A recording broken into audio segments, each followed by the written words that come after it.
Hi guys, how are you this week? This is this week's tips of the week. I've only got 3 this week, okay?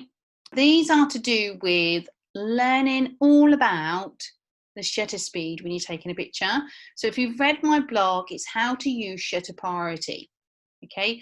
So these tips are just a few things that I use on a day-to-day basis when I consider shutter speed.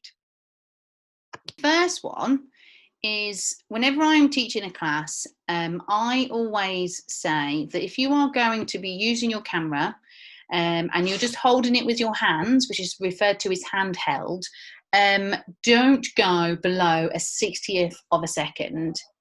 And the reason for this is so that you prevent any camera shake, and that is just basically your hand, could be as little as just a little bit shaking as you're trying to take that picture. You want to prevent having any of that, okay? So the starting point, and this is tip number 1, is to never shoot below a 60th of a second when you are going around and holding your camera, okay?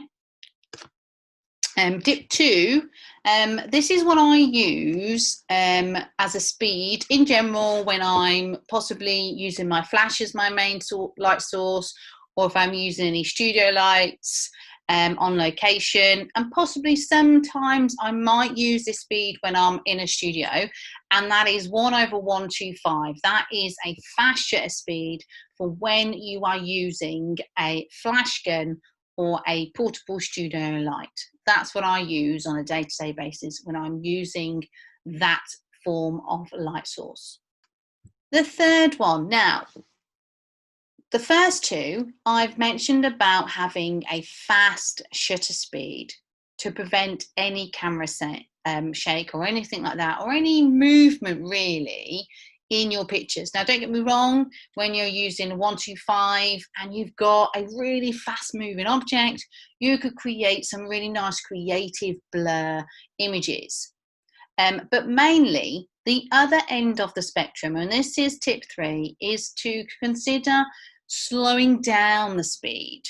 Okay, if you are one of those people that really love those slow shutter speed images of the smooth waterfalls or even the moving of a fairground, I always say that 1, you use a tripod, but the tip I would say with a set particular speed is you start reducing the speed, which means that when I say reduce, I refer to actually extending how long your shutter is open for.